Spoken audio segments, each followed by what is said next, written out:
am listening to a Spanish station.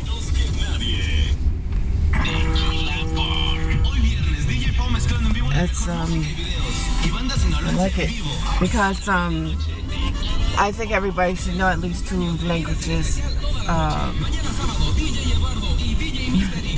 fluently. Put my seatbelt not on.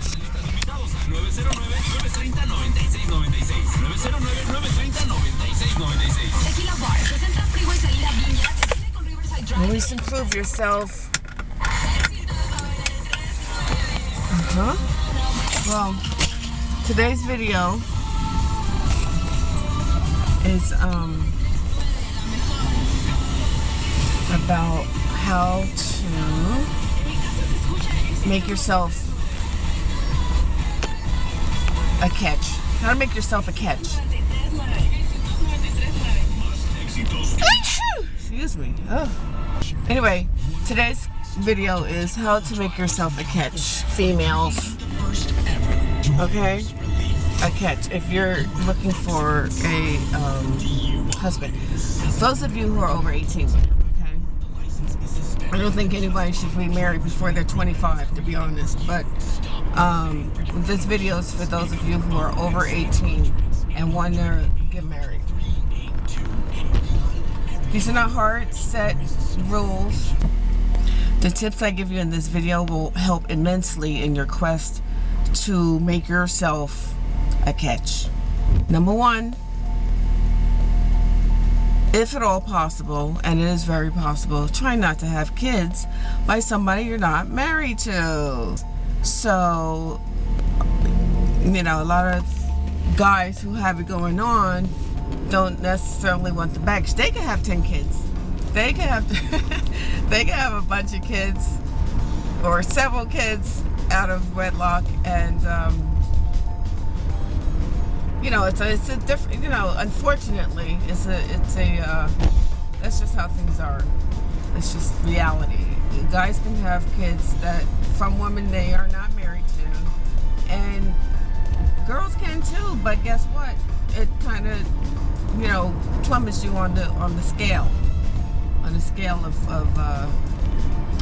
your stock goes down, basically, to keep it blunt. So, and that's not to say that when you meet somebody you want to be with, you have their kid immediately. No, you wait until they love you enough to marry you, you know, and then you have the kid, if at all possible. And it is possible. There's something called Planned Parenthood out there, and girls. So go to Planned Parenthood and get yourself handled, you know, get yourself some birth control so that you can give your kid a running start in life, you know, by having 2 parents who love them and who plan for them. Basically, try not to have any kids before you're married. It's better for the kid. Say you get pregnant, right? And then your guy says, okay, let's get married. Guess what? They didn't ask you before you were pregnant. So in the back of your mind, in the back of their mind, there's always going to be a question, will I have married her if she wasn't pregnant? And guess what? Even if the answer is yes, I would have married her if she wasn't pregnant, your first argument and many more after will be, but guess what? I married you because you were pregnant. And then you're sitting there looking crazy with no response. So yeah, if you're not pregnant right now and you're not married, get some birth control. There's a boatload of different birth controls that will work. And I'm not just talking condoms. Always use condoms. Always, even if you're on the pill, use condoms. Don't even tell them you're on the pill. Use a condom and see how many guys try to get you pregnant thinking you're not on anything. Because guys are, you know, those hormones kick in, and guess what? It's going in. And that's not just for the guys. Females, you know how it is. You're all hot and heavy, and you're like, ooh, I hope I don't get pregnant. Well, that's not a good start. Hope I don't get pregnant. Don't take the risk, because guess what? You don't want to have to make a life and death decision later on. Don't get me wrong, I'm definitely pro-choice, but for me, I'm pro-life. So guess what? Pregnancy happens. that baby's coming. What you want to do is you want to make sure you get your education. When you graduate from high school, go straight into college, if at all possible. And it is very possible. Just go straight. If you think you might want to go to college a little bit, go straight into college. If you don't have the money, take out some loans. You get your bachelor's, go right into your master's. So just get your education. This way, financially, economically, you're set no matter what happens.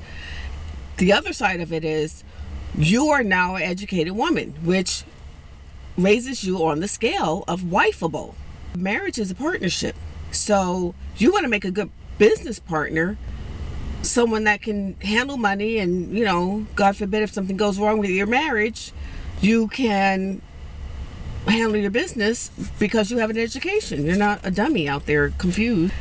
Plus, when you're in college, you meet lots of people, different people that you can choose from, and just have as lifelong friends, just people that, you know, are like-minded and are progressive, that you might possibly think of making them your husband.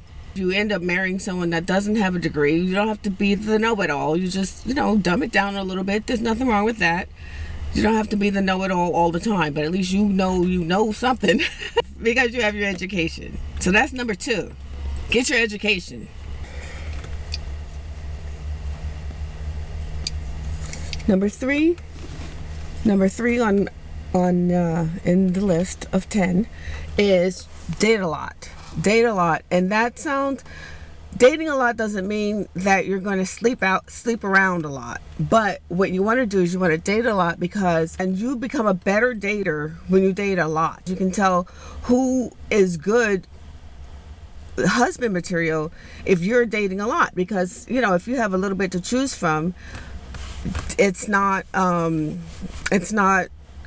possible to know what's a good guy and what's a bad guy, because some guys are horrible, and you know that they're horrible because on a date or in a number of dates, you will learn who they are, and, you know, not who they are for real, but who they are, who they want to present themselves as, and it will help you in becoming who you want to be as far as a dating partner and